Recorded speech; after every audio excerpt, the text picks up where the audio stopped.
बिस्मिल्लाहिर्रहमानिर्रहीम। अस्सलाम वालेकुम नाज़रीन, आप यूट्यूब चैनल देख रहे हैं। मैं इमरान खान हूँ। सबसे पहले अफसोसनाक खबर यह है कि खैबर पख्तूनख्वा के बहुत सारे इलाकों में फ्लड आ गया है। सैलाब आया। एक मरतबा फिर पाकिस्तान जो है वो क्लाइमेट चेंज की वजह से लगातार सैलाबों का सामना करता चला आ रहा है। माजी में 10 साल में 8 साल में एक आधा सैलाब आता था, लेकिन अब हम देखते हैं हर साल दूसरे साल यहाँ पे सैलाब आना शुरू हो गए हैं। इसकी एक वजह तो ये है कि क्लाइमेट चेंज हो रहा है, यहाँ पे बहुत ज़्यादा उसके असरात आ रहे हैं। हमने दरख्तों की बड़ी मैसिव कटिंग की है और पोल्यूशन में बहुत ज़्यादा इजाफा किया है। हवा के अंदर जो गैसेस का अखराज है वो पाकिस्तान की तरफ से और हमारे हमसाया ममालिक की जानिब से बहुत ज़्यादा है। तो ये असरात पाकिस्तान के ऊपर लगातार पड़ रहे हैं क्लाइमेट चेंज की सूरत में। और दीगर जो इसके अंदर रीज़न हैं वो हमने जिस किस्म की आबादियाँ तैयार कर दी हैं पानी के रस्तों में, उनकी वजह से भी बहुत तबाही होती है। जितने दरियाओं के किनारे थे वहाँ पे कानूनन तो इजाज़त नहीं है, ना अंग्रेज़ दौर में इजाज़त थी ना अब इजाज़त है, लेकिन लोगों ने अपने असर रसूख को इस्तेमाल करते हुए, अपने ताल्लुकात को इस्तेमाल करते हुए पूरे पूरे होटल, प्लाजाज, घर, इमारतें, रेजिडेंशियल सोसाइटीज़, बहुत सारा कुछ बना दिया दरियाओं के किनारों के ऊपर। और जो कुछ भी किनारों पे बनाया उनमें से कुछ चीज़ें हम देखते हैं बहती हुई चली जाती हैं। पूरे के पूरे होटल, पूरी की पूरी इमारतें, पूरा का पूरा घर भी पानी के अंदर बाज़ों का चला जाता है और उसकी वजह से नुकसान ज़्यादा होता है। जो नदी नालों के और बरसाती पानी के पुराने रास्ते हैं, उन रास्तों के रुकावटों में बंद बांध के रिहायशी सोसाइटियाँ बना दी गई हैं। पंजाब में इसकी वजह से बहुत नुकसान होता है, इवन खैबर पख्तूनख्वा में भी कई जगहों पे। तो ये जो तजावज़ात हैं जो पानी के रास्ते में बनाई गई हैं, ये हमें नुकसान दे रही हैं। दूसरा, हमने अपने हाथों से अपने इन्वायरमेंट को तबाह किया। हमने दरख्तों की कटाई बहुत ज़्यादा की, फिर नए दरख्त लगाने में हमारी दिलचस्पी भी नहीं होती। और ये जितना टिम्बर माफिया है जो यहाँ से दरख्त काट के ले जाता है और पैसा बनाता है, ये लोग खुद तो इस मुल्क में रहते नहीं है पाकिस्तान में। ये अपने बच्चों के लिए वो ममालिक ढूंढते हैं जहाँ पे दरख्त बहुत ज़्यादा हैं, माहौल बहुत अच्छा है, आबो हवा अच्छी है, जहाँ पे एयर क्वालिटी इंडेक्स जिसको AQI कहते हैं वो बहुत अच्छा है। तो ये उन ममालिक में जाकर रहते हैं, उन जगहों पे जाकर रहते हैं। यहाँ पाकिस्तान को इन्होंने एक शिकारगाह की तरह इस्तेमाल किया कि हर चीज़ यहाँ पे तबाह कर दो, हर चीज़ बेच दो। इसकी मादनियात, इसकी लकड़ी, इसके दरख्त, इसका माहौल, हर चीज़ तबाह कर दें बेशक, लेकिन यहाँ से ये पैसा निकालते हैं। अब ये जो सैलाब के नुकसानात हैं बहुत ज़्यादा हैं और अब तक की इतलात के मुताबिक इंतहाई अफसोसनाक सूरत हाल सामने आ रही है। सैलाब से मुतासरा जो लोगों का नुकसान हुआ है उसमें डिफरेंट आदाद व शुमार मेरे पास हैं और अब तक की जो मुसद्दका इतलात आई हैं उनमें खैबर पख्तूनख्वा में सिर्फ 167 अफराद जाँ बहक हो गए हैं सैलाब के नतीजे में, जिनमें 147 मर्द बताए जा रहे हैं, 12 बच्चे हैं और 8 ख़वातीन हैं इस सैलाब में जिनका ये नुकसान हुआ है, जो जिनकी जान गई है, जो जाँ बहक हुए हैं। अच्छा, इसमें मैं आपको बता दूँ कौन कौन से इलाके हैं जो ज़्यादा मुतासिर हुए हैं। बाजोड़ का इलाका है, यहाँ पे 21 लोग जो है वो जाँ बहक हुए। बुनेर में सबसे ज़्यादा नुकसान हुआ है और वहाँ पे बहुत बड़े पैमाने पे फ्लड आया, उसका नुकसान भी ज़्यादा है। 78 लोग वहाँ पे जाँ बहक हुए, 5 लोग लोअर दीर में, शांगला में 23 लोग, स्वात में 11 लोग, अपर दीर में जो है वो नुकसान हुआ लेकिन लोगों की जान महफूज रही। इसी तरह जो बटग्राम है वहाँ पे 15 और जो मानसेरा है वहाँ पे जो है वो 14 लोग जाँ बहक हुए हैं। तो टोटल 167 लोग अब तक जाँ बहक हो गए हैं, जबकि घरों को, स्कूलों को और दीगर इमारतों को भी जुज़वी तौर पे या मुकम्मल तौर पे काफ़ी नुकसान पहुंचा है। तो ये नाज़रीन सैलाब की सूरत हाल है। खैबर पख्तूनख्वा में एक हेलीकॉप्टर भी गिर गया। खैबर पख्तूनख्वा की हुकूमत का जो हेलीकॉप्टर था ये इमदादी सरगर्मियों में इस वक्त मसरूफ़ थे। कुछ जो है वो दूसरे हेलीकॉप्टर भी हैं इंतज़ामिया के जो रेस्क्यू करते हैं, वो भी मौजूद हैं। खैबर पख्तूनख्वा की हुकूमत का एक हेलीकॉप्टर गिरा, उसमें 5 लोग थे जो हमले के, वो जाँ बहक हो गए हैं और उसमें जो अली अमीन गंडापुर साहब हैं उन्होंने सोग का ऐलान भी किया है। तो इस वक्त मुश्किल सूरत हाल है खैबर पख्तूनख्वा में। सारे पाकिस्तान को सपोर्ट करनी चाहिए, मदद करनी चाहिए। और अब देखना ये होगा कि फ्लड अगर ये ज़्यादा है और पानी का ये फ्लो नीचे आता है तो पंजाब में और सिंध में किस किस्म की सूरत हाल पैदा होती है, क्योंकि कैशमेंट एरिया जो है वो ऊपर है और वो वहाँ है जो खैबर पख्तूनख्वा के इलाके हैं, तो वहाँ ज़्यादा तबाही हुई है। आज से 2-3 साल पहले 2022 में बलूचिस्तान में बहुत तबाही हुई थी। वहाँ से जो है कोई सलमान से पानी नीचे उतरा था और बहुत ज़्यादा बारिश हुई थी, 70 घंटे तक एक बारिश तो लगातार हुई थी। तो अभी सारी की सारी गवर्नमेंट इसके ऊपर काम कर रही है। खैबर पख्तूनख्वा की हुकूमत ने इमरजेंसी लगाकर इस पे काम शुरू कर दिया है। लोगों को सपोर्ट करनी चाहिए अपने प्यारों की। जितने भी पाकिस्तानी इसमें मुतासिर हो रहे हैं, मेरी बाकी पाकिस्तानियों से गुजारिश है कि हम वतनों की मदद भी करें इस मुश्किल वक्त में। अभी जब बहाली का टाइम आएगा तो फिर इसका पूरा रोड मैप होगा, हम चीज़ें आपके सामने रखेंगे। नादरीन, सियासी लीडर्स की मकबूलियत के हवाले से मुख्तलिफ सर्वे आते रहते हैं। ये एक नया सर्वे एक आया है और ये सर्वे है रिपब्लिक पॉलिसी का। उन्होंने सर्वे ये किया कि लाहौर के अंदर शहरियों से पूछा कि सबसे ज़्यादा जो है वो मकबूल सियासी लीडर कौन है आपकी नज़र में।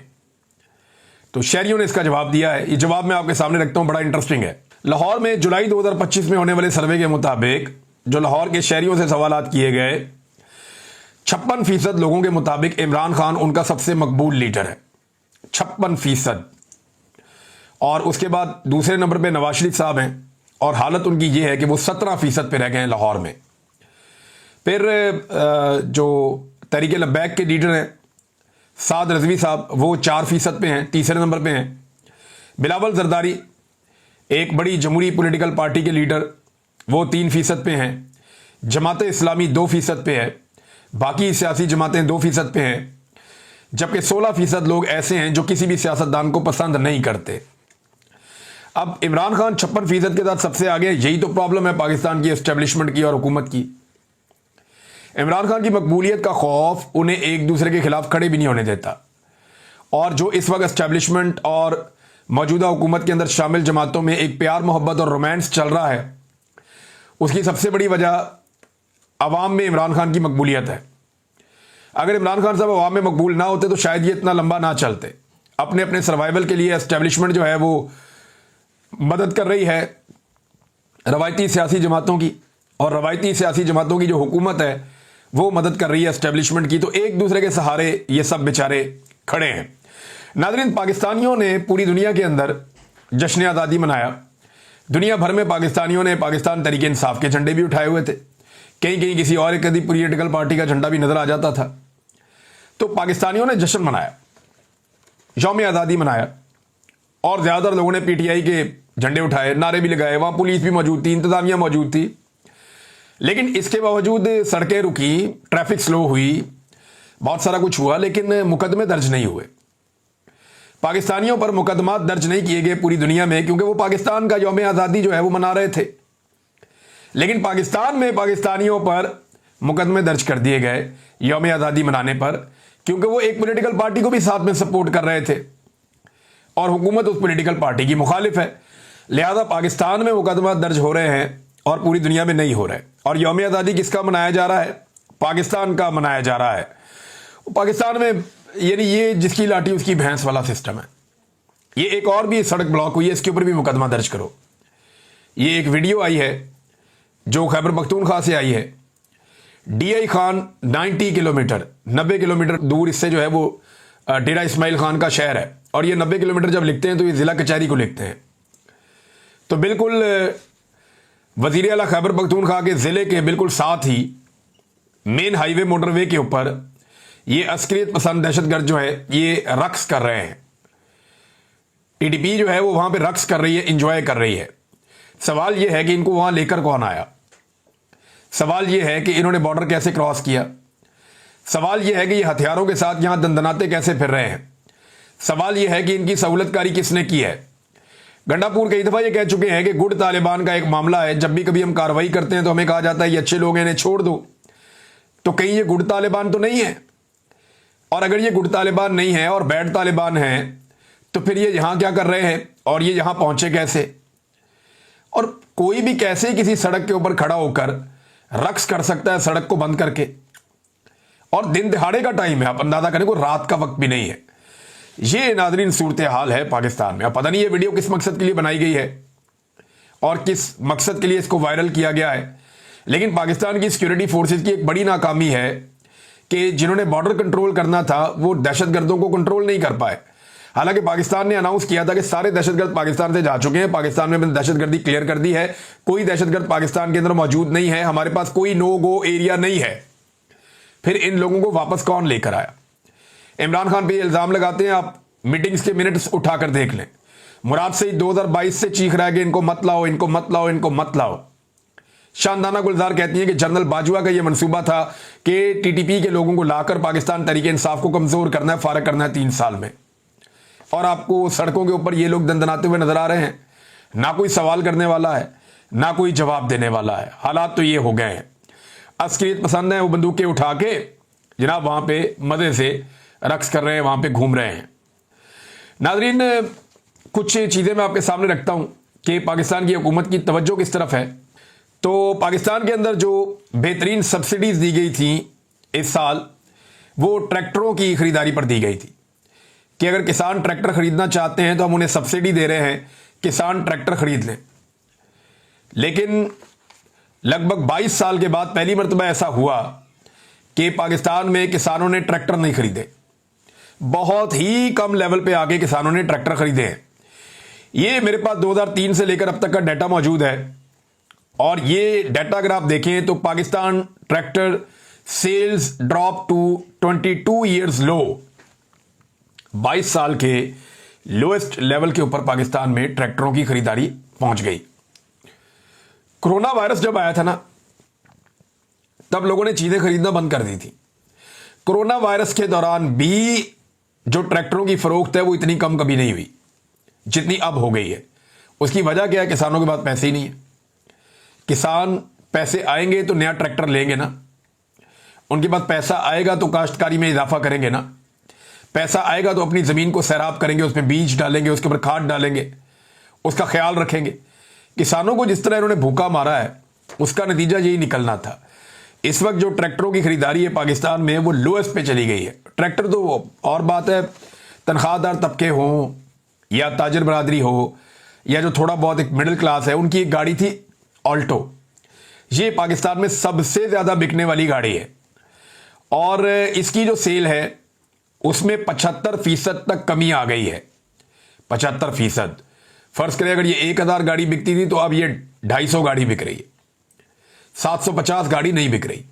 यहां से आप अंदाजा करें कि पाकिस्तान के अंदर मईशत की और आम आदमी की मईशत की, जो सफेद पोश तबका है उसकी मईशत की क्या सूरत हाल है कि सबसे ज्यादा बिकने वाली गाड़ी जो सुजुकी आल्टो है उसकी फरोख्त में भी मुबैना तौर पे ये स्टार्टअप पाकिस्तान का एक सर्वे है, उसके मुताबिक 75% उसके अंदर भी कमी आई है।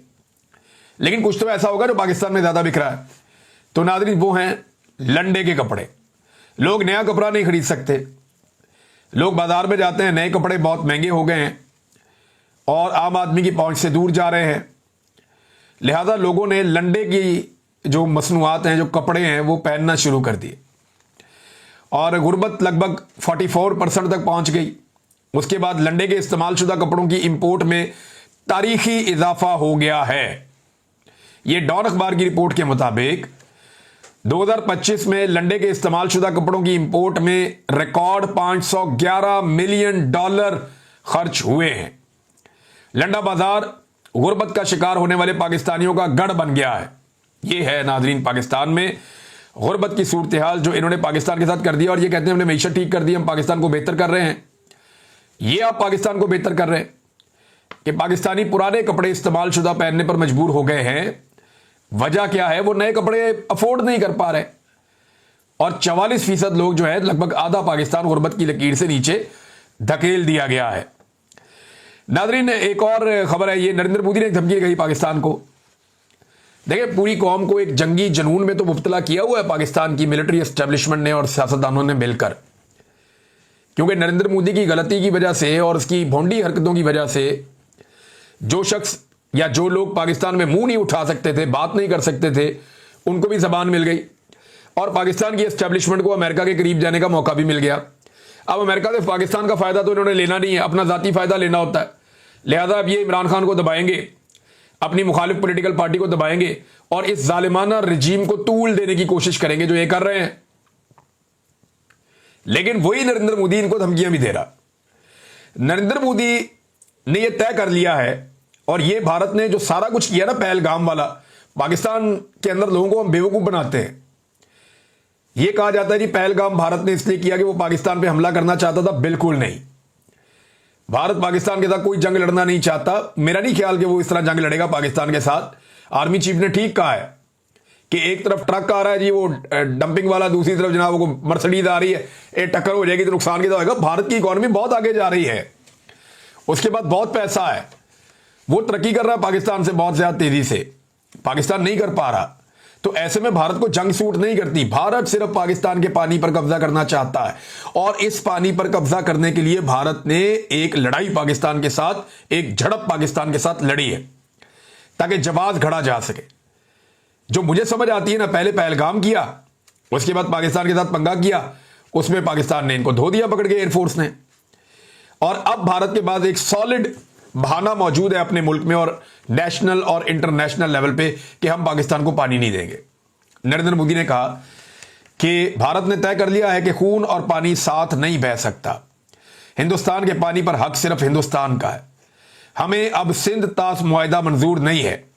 यह एक ऐसा मुआहदा था जिसने 7 दहाइयों से हिंदुस्तान के किसानों का नुकसान किया है। यह नरेंद्र मोदी के स्टेटमेंट है। अब नरेंद्र मोदी ने सिंध तास मुआहदे को खत्म करना था और इसी मुआहदे के तहत पाकिस्तान को वो पानी मिलता है जिससे पाकिस्तान अपने शहरियों को खाना खिलाने के काबिल होता है। अब अगर 4, 6, 10 तैयारे तबाह करा के भी भारत पाकिस्तान का पानी रोकने में कामयाब हो गया, जिस तरह वो बहुत तेजी से बढ़ रहा है, गुज़िश्ता चंद दहाइयों से भारत ने पाकिस्तान के पानियों पर या मगरबी दरियाओं पर, जिनमें झेलम, चनाब और सिंध, इनके ऊपर भारत ने बहुत सारे ब्लॉकेज लगाए हैं। बहुत सारी जगहों में भारत ने पानी रोका है पाकिस्तानियों का। वो जो पाकिस्तानियों का पानी भारत ने रोका है, डैम्स बनाकर, रुकावटें बनाकर, बंद बांध के, वो पाकिस्तान के दरियाओं को आहिस्ता आहिस्ता ये मामला खुश्क कर रहा है। हमारे डैमों के अंदर पानी कम होता जा रहा है। इसको पाकिस्तान रोकने में अभी तक कामयाब नहीं हुआ। ये बातें तो करते हैं, लेकिन पाकिस्तान की मिलिट्री को ये जिम्मेदारी लेनी पड़ेगी, पाकिस्तान की हुकूमत को पहले लेनी पड़ेगी और फिर मिलिट्री को ऑर्डर देना पड़ेगा। ये जितने स्ट्रक्चर्स बनाए गए हैं पाकिस्तान के पानियों के ऊपर, ये गैर कानूनी है, बैनुल-अक़वामी कवानीन के खिलाफ है और इनको कैसे हटाना है, इस पे स्ट्रेटेजी तो पाकिस्तान की गवर्नमेंट और मिलिट्री एस्टेब्लिशमेंट मिलकर बना सकती है कि करना क्या अब। क्योंकि अगर किसी को लगता है कि मिसाइल मार के ये स्ट्रक्चर गिरा दिए जाएंगे, तो कंक्रीट के बने हुए बहुत बड़े बड़े स्ट्रक्चर्स हैं। ये रशिया नहीं कर सका अभी तक यूक्रेन में, तो हम इंडिया में कैसे करेंगे। इंडिया ने भी मारे थे कुछ मिसाइल, हमें वीडियोस दिखाई गई थी, तस्वीर भी, कि जनाब पाकिस्तान के जो वाटर स्ट्रक्चर्स हैं उनके ऊपर इंडिया ने को मिसाइल मारे, कोई नुकसान ही नहीं हुआ। ये तबाह करने के लिए कम से कम उस लेवल के आपको B-52 बम्बर या तो चाहिए, या आपको भारत के अंदर बड़ी कार्रवाइयां करनी पड़ेंगी। और आपको ये यानी अगर ये चाहते हैं, जैसे बिलावल धमकी देते हैं कि 6 के 6 दरियाओं का पानी हम खुलवा लेंगे, तो 6 दरिया तो बहुत दूर की बात है। जो मोदी ने अभी हरकत की है, कम से कम अपने 3 दरियाओं का पानी खुलवा लें, लेकिन इसकी तरफ तवज्जो नहीं है। ये एक दूसरे का हक मारने में मसरूफ है। खैबर पख्तूनख्वा की मिसाल मैं आपको देता हूं। इस वक्त जो खैबर पख्तूनख्वा और पंजाब को हाइड्रो पावर प्रोजेक्ट जो पाकिस्तान में लगे हुए हैं, यानी पानी से बिजली बनाने के जो मंसूबे हैं, उनमें जो पैसा तकसीम किया गया है उसके अंदर खुली नाइंसाफी नजर आ रही है। क्योंकि देखिए ना, एस्टेब्लिशमेंट खड़ी हुई है इस वक्त PMLN के साथ, तो पंजाब में PMLN की हुकूमत भी है और साथ में उनकी हुकूमत वफाक में भी है। तो उन्होंने पंजाब को जो पैसा दिया वो दिया 65.8 अरब रुपए और खैबर पख्तूनख्वा को दिया 33 अरब रुपए। अच्छा, दिया किस मद में इन्होंने ये दिया पानी से बिजली पैदा करने की मद में। अब मैं आपको अगर डाटा बताऊं तो आप हैरान हो जाएंगे कि पंजाब से दुगने से ज्यादा पानी से बिजली पैदा करने की सलाहियत खैबर पख्तूनख्वा में है। खैबर पख्तूनख्वा जो बिजली पैदा करता है पानी से, उसकी मिकदार पंजाब से दुगनी से भी ज्यादा है। ये मैं बड़ा मोहतात आपको बता रहा हूं, फिगर तो बहुत बड़ा है, आप सुनेंगे आप हैरान रह जाएंगे। लेकिन ज्यादा बिजली कौन दे रहा है? खैबर पख्तूनख्वा। ज्यादा पैसा किसको मिल रहा है? पंजाब को मिल रहा है। वजह क्या है? पंजाब में अपनी चहीती टिकटॉकर को हुकूमत दी हुई है। तो ये जो एक नाइंसाफी है, इससे लोगों को तकलीफ होती है। आजाद कश्मीर के लोगों ने एहतजाज करके अपना हक ले लिया था, लेकिन खैबर पख्तूनख्वा में भी एक कंप्रोमाइज हुकूमत है और वो अपना हक लेने की बजाय सिर्फ नारे शारे लगाती है और बात खत्म हो जाती है। मरियम नवाज साहबा जो हैं वो अब जापान निकल गई हैं और इसके बारे में एक बड़ा ज़बरदस्त ट्वीट किया खैबर पख्तूनख्वा की हुकूमत ने। मरियम नवाज जनाब प्राइवेट जेट के ऊपर जा रही है, बड़े प्रोटोकॉल मिल रहे हैं, जापान के दौरे के ऊपर। पाकिस्तान की पहली वज़ीर आला जो जापान के इस तरह दौरे पर जा रही है, वहाँ कोई एग्जीबिशन लगी हुई है, वहाँ से कोई नए खिलौने और नए कहानियाँ लेकर अब ये पाकिस्तानियों को आकर सुनाएंगे कि हमने आपके लिए फ़लानी चीज़ पसंद की है, फ़लानी चीज़ पसंद की है, लाकर यहाँ पे ये एक्चुअली लोगों को जो है ना लग्जरी की तरफ लेकर जाते हैं। और लोग भूखे हैं, उनके पास खाने के लिए नहीं है। किसान ट्रैक्टर के लिए तरस रहा है, आप उनको कोई और खिलौना ला के दे देंगे। बहरहाल ये इसमें मुजम्मल असलम साहब ने एक क्लैरिटी लेकर आया। उन्होंने कहा जी हमारी भी एक वफद गया जापान में, खैबर पख्तूनख्वा का वफद कमर्शियल फ्लाइट से इकोनॉमी क्लास के अंदर गया था और बड़े बजट होटल जो सस्ते होटल हैं उनके अंदर जाके ठहरा था। इकोनॉमी क्लास ट्रेन का उन्होंने वहां इस्तेमाल किया था। अब पंजाब का वफद जो है वो चार्टर्ड जहाज पे जा रहा है और होटल की जो डिटेल्स हैं वो सहाफ़ी हज़रात ने खुद पहले बता दी है कि वो होटल है जो बहुत बड़ा होटल है। कुछ लोग ये कह रहे थे कि शायद वहीं पे नरेंद्र मोदी भी ठहरे हुए हैं, वो इस्तेमाल करते हैं उस होटल को जहां पे मरियम नवाज साहिबा जा रही हैं। तो इनकी तो अयाशी ही खत्म नहीं हो रही। ऐसा लगता है कि पंजाब किसी और मुल्क का हिस्सा है और खैबर पख्तूनख्वा किसी और मुल्क का हिस्सा है। पंजाब में एक पॉलिटिकल वर्कर जो है वो सड़क पे खड़ा होकर सियासी नारा लगा दे तो सड़क बंद करने पे मुकदमा हो जाता है, लेकिन खैबर पख्तूनख्वा में बंदूक बरदार लोग जो है वो रक्स कर रहे हैं सड़कों के ऊपर, कोई कार्रवाई नहीं होती।